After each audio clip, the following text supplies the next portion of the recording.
ஆண்டவராகிய இயேசு கிறிஸ்துவினுடைய நாமத்தினாலே ஆத்துமாவை ரட்சிக்கு வந்த ராஜாதி ராஜா ஊழியத்தினுடைய சார்பில் உங்கள் அனைவருக்கும் எங்களுடைய அன்பின் வாழ்த்துக்கள். சென்ற முதல் மாதம் 2024 ஜனவரி மாதம் முழுசுமாய் தேவ ஆவியானவர் இஸ்ரவேலின் பரிசுத்தர் நம் நடுவிலே பெரியவராக இருந்து பெரிய பெரிய காரியங்களை செய்து கொண்டு இருக்கிறார். இந்த இரண்டாவது மாதம் பிப்ரவரி மாதம் முதல் நாளிலே உங்களை இந்த ஷாம் டிவி மூலியமாக யூடியூப் மூலியமாக சந்திப்பது எங்களுக்கு மிகவும் மகிழ்ச்சியாக இருக்கிறது. தேவனுடைய பிள்ளைகளை ஒவ்வொரு மாதமும் தேவ சமூகத்தில் காத்திருந்து தேவ ஆவியானவர் என்ன வார்த்தை கொடுக்கிறாரோ அதை உங்களோடு பகிர்ந்து கொள்ளுகிறோம். இந்த நாளில் சங்கீதம் புத்தகம் 126 5வது வசனமும் 6வது வசனம் வாசிக்க கேட்கலாமா? கண்ணீரோடு விதைக்கிறவர்கள் கெம்பீரத்தோடு அறுப்பார்கள். அள்ளி தூவும் விதையை சுமக்கிறவன் அழுது கொண்டு போகிறான். ஆனாலும் தான் அறுத்த அரிகளை சுமந்து கொண்டு கெம்பீரத்தோடு திரும்பி வருவான். தேவனுடைய பிள்ளைகளை இந்த மாதம் இரண்டாவது மாதம் முதல் நாளிலே இந்த நாளிலே தேவ ஆவியானவர் கண்ணீரோடு விதைக்கிறவர்கள் கெம்பீரத்தோடு அறுப்பார்கள் என்ற வாக்கு தத்தம். தேவனுடைய பிள்ளைகளே, வேதத்தில் எல்லாத்துக்கும் ஒரு காலம் உண்டு. இங்கே பிரசங்கி 3வது அதிகாரம் முதல் வசனம் சொல்லுகிறதை வாசிக்கலாமா? ஒவ்வொன்றுக்கும் ஒவ்வொரு காலம் உண்டு. வானத்தின் கீழே இருக்கிற ஒவ்வொரு காரியத்துக்கும் ஒவ்வொரு சமயம் உண்டு. ஆமென். அப்ப 4வது வசனம் வாசிங்க. அழ ஒரு காலம் உண்டு. எல்லாம் கவனிங்க. அழ ஒரு காலம் உண்டு. நகைக்க ஒரு காலம் உண்டு. புலம்ப ஒரு காலம் உண்டு. நடனம் பண்ண ஒரு காலம் உண்டு. அப்ப பாருங்க, அழ ஒரு காலம் உண்டு. அப்ப இங்க வேதம் சொல்லுகிறது கண்ணீரோடு விதைக்கிறவங்க கெம்பீரத்தோடு அறுப்பாங்க. எதுக்காக கண்ணீர் விட்டோம்? நாம இவ்வளோ ஆண்டு காலமா இத்தனை வருஷ காலமா எதற்காக கண்ணீர் விட்டோம்? நம்ம தேசத்திற்காக அழுது இருக்கிறோம். என் தேசம் பாழாய் போதே, என் ஜனங்கள் கொள்ளை அடிக்கப்படுகிறார்களே, பாவத்தில் விழுந்து போயிருக்கிறாங்களே, அந்த ஜனங்கள் ரட்சிக்கப்பட வேண்டும். என் சபைக்காக கண்ணீர் விட்டோம். சபை மக்களுக்காக, அழிந்து போகிற ஆத்துமாக்களுக்காக, இப்படி பல ஆண்டு காலமாய் கண்ணீர் விட்டோம். அப்போ இந்த கண்ணீர் என்பது ஒரு விதை. அதனால தேவனுடைய சில ஆண்டு காலமாய் பல ஆண்டு காலமாய் நம்ம கண்ணீரோடு கூட தேவ சமூகத்தில் அங்கே சொல்கிறாங்க கண்ணீரோடு அப்படின்னும் போது நீங்களும் நானும் கண்ணீர் ஒரு விதை, உபாசம் ஒரு விதை, நீங்களும் நானும் ஜெபிக்கிற ஜெபம் ஒரு விதை, இப்படியெல்லாம் பல ஆண்டு காலமாய் விதைத்திருந்தோம். அதனுடைய பலனை காண வேண்டிய காலம் இது. அதனால்தான் நம்ம பல ஆண்டு காலமாய் விட்ட கண்ணீர் பட்ட பாடுகளுக்கு இங்கே ஆண்டவர் சொல்றாரு. வேதத்தில் வாசி சங்கீதம் புத்தகம் 56வது அதிகாரம் 8வது வசனம் வாசி கேட்கலாமா? என் அலைச்சல்களை தேவரீர் எண்ணி இருக்கிறீர். என் கண்ணீரை உம்முடைய துருத்தியில் வையும். அவைகள் உம்முடைய கணக்கில் அல்லவோ இருக்கிறது. எல்லாம் கவனிங்க. நம்ம இத்தனை ஆண்டு காலமா என் தேசம் ரட்சிக்கப்படாதா? இந்திய தேசம் ரட்சிக்கப்படாதா? என் தேசத்து ஜனங்க தேவனை அறிய மாட்டார்களா? இந்த ஆத்துமாக்கள் அழிந்து போகிறார்கள் என்று சொல்லி கண்ணீரோடு காத்திருந்தவர்கள் தான் கண்ணீரோடு விதைக்கிறவங்க கெம்பீரத்தோடு அறுப்பார்கள். இன்னைக்கு ஆத்துமாக்களை அறுவடை செய்யக்கூடிய நாட்களிலே நாம் வந்துவிட்டோம் இந்த ஆண்டு. அப்ப இங்க வேதம் சொல்லுது, ஓசியா புத்தகம் 10:12 வாசிக்கலாமா? நீங்கள் நீதிக்கு என்று விதை விதையுங்கள். தயவு கொத்ததாய் அறுப்பு அருங்கள். உங்கள் தரிசு நிலத்தை பண்படுத்துங்கள். கர்த்தர் வந்து உங்கள் மேல் நீதியை வர்ஷிக்க பண்ணு மட்டும் அவரை தேட காலமா இருக்கிறது. ஆமென். தேவனுடைய பிள்ளைகள் நாம விதைத்த விதை கண்டிப்பாக சொல்கிறேன். ஒரு சகோதரர் என்னோடு கூட பேசியிருந்தார். நான் மன துக்கத்தோடு இருந்தேன். ஏங்க ஐயா முகம் துக்கமாக இருக்குன்னு கேட்டார். இல்லை தம்பி, நான் 22 வருஷமாக உபவாசம் ஜெபம் கண்ணீர் இப்படி ஏராளமான காரியத்திற்காக, என் தேசம் என் ஜனங்களுக்காக நான் இவ்வளோ போராடி அழுதுட்டுக்கிறேன். ஆனால் இந்த ஜனங்க இன்றைக்கி அநேக மாய்மாலத்தை வேஷத்தை நாடி ஓடுறாங்களே அப்படின்னு சொல்லி அவர்கிட்ட பேசும்போது அந்த சகோதரன் எடுத்த ஒரே ஒரு வார்த்தை, ஐயா நான் உங்களை பார்த்த நாளிலிருந்து உங்களை நான் நன்றாக அறிந்திருக்கிறேன். நீங்கள் ஏராளமாய் விதைத்து இருக்கிறீங்க, ஏராளமாய் விதைத்து இருக்கிறீங்க. என்னுடைய கண்ணுக்கு தெரிஞ்சு நான் பார்த்த நாள்லேருந்து உங்களுடைய உபாசமும் கண்ணீரும் ஏராளம். ஆனால் இனி வருகிற நாட்கள் நீங்கள் ஏராளமாய் அறுவடை அறுப்பீங்க அப்படின்னு சொன்னார்.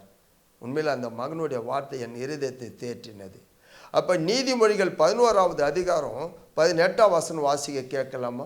துன்மார்கன் விருதா வேலையை செய்கிறான், நீதியை விதைக்கிறவனோ மெய் பலனை பெறுவான். பாருங்க, நீதியை விதைக்கிறவனோ மெய் பலனை. உண்மையாகவே நேர்மையாகவே என் தேசம் என் தேசம் என் ஜனங்கள் என்று ஆண்டவர் சமூகத்தில் விதைத்த விதை இன்னைக்கு ஊழியக்காரர்களாக இருக்கட்டும், தேவனுடைய பிள்ளைகளாக இருக்கட்டும், நீங்கள் எதுக்கெல்லாம் இவ்வளோ காலமாய் கண்ணீரோடு காத்திருந்தீங்களோ இனி கம்பீரத்தோடு அறுக்க போகிறீங்க.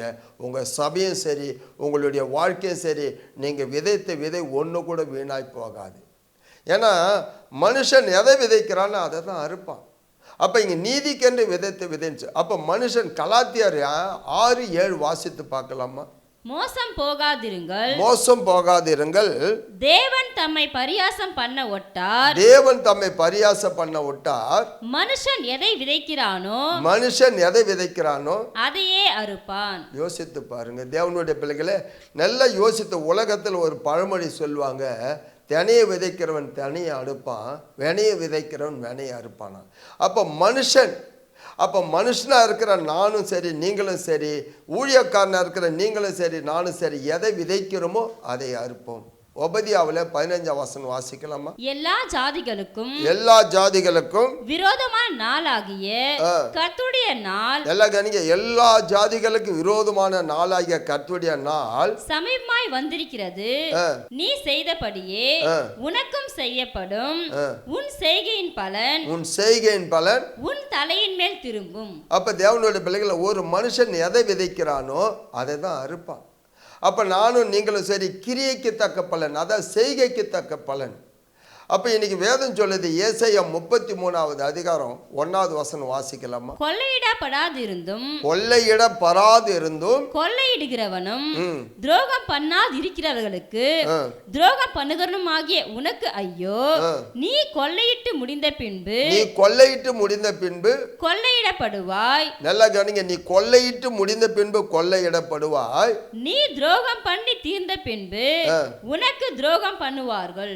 நல்லா யோசித்து பாரு. இந்த வசனம் அல்ல, அதுக்கு சொன்ன எதை விதைக்கிறானோ அதை தான் இருப்பான். நீங்களும் நானும் என் தேசத்துக்காக கண்ணீரை விதைத்து இருக்கிறோம். என் ஜனங்கள் அழிவுக்காக கண்ணீரை விதைத்து இருக்கிறோம். என் தேசத்தில் என் சபைகளுக்காக நாம் கண்ணீர் விட்டு இருக்கிறோம்.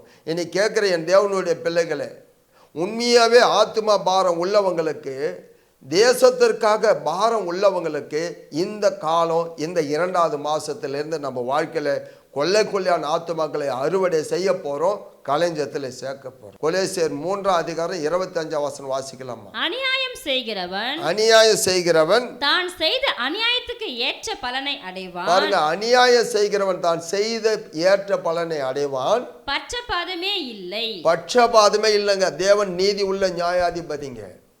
ஊழியம் செய்கிறவனுக்கு செய்யாதவனுக்கும், தேசத்திற்காய் கண்ணீர் விட்டு கதறுகிறவங்களுக்கும், என் தேசம் அழிவை பார்க்கும் போது என் இருதயம் உடையணும்.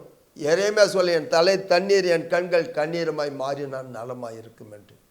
அப்போ இன்னைக்கு தேவனுடைய பிள்ளை, உங்களுக்கே தெரியும், என்ன விதைக்கிறானோ எவன் எந்த குழியை உனக்கு தோன்றான் அவனே அந்த குழியில் விழுவான்.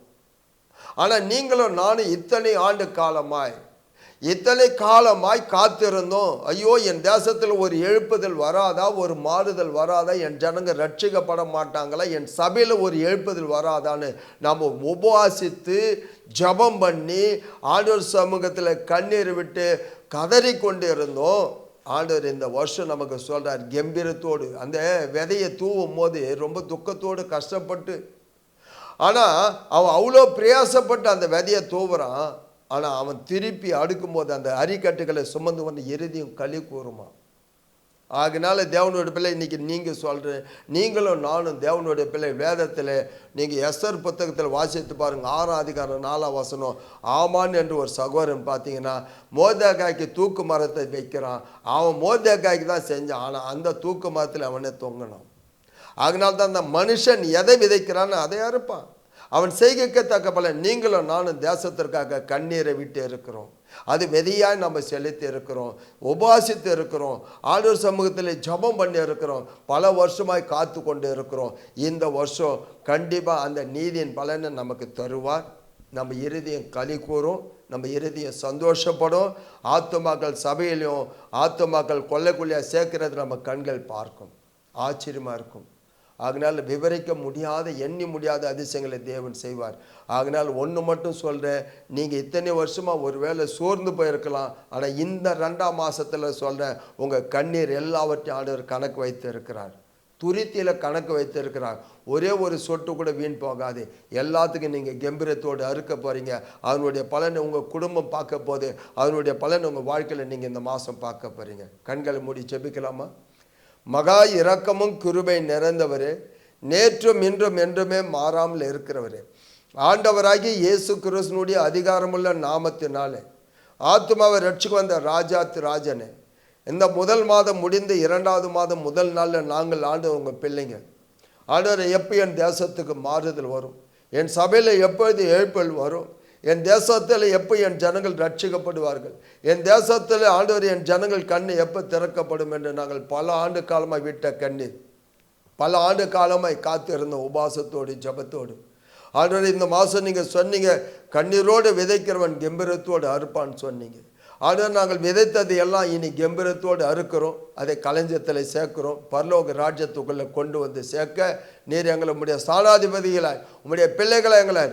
அதனால் யாரெல்லாம் ஆண்டவரை எத்தனை வருஷம் என் குடும்பத்தில் என் வாழ்க்கையில் ஒன்றுமே நடக்கவில்லை என்று ஆண்டவரை சோர்ந்து போனாங்களோ, இந்த மாதத்தில் அவங்க எல்லாவற்றிலும் கம்பீரத்தோடு ஆண்டவரை சந்தோஷத்தோடு மகிழ்ச்சியோடு காண கர்த்தர் கிருபித்தாங்க. அவங்க விதைத்த விதைகள், அவங்க ஜெபித்த ஜெபம், அவங்க உபாசம் ஒன்றும் வீணாய் போகாதபடி அதுக்கு ஆண்டவர் 30, 60, 100 அல்ல, பல ஆயிரமான பல கோடிக்கணக்கான நன்மைகளை உங்கள் பெற்றுக்கொள்ள அத்தனை பேரையும் ஆசீர்வதிங்க. ஊழியங்களையும் ஊழியக்காரங்களையும் ஆசீர்வதிங்க. இயேசுவின் நாமத்தில் ஜெபிக்கிறோம் நல்ல ஆண்டவரே, ஆமென்.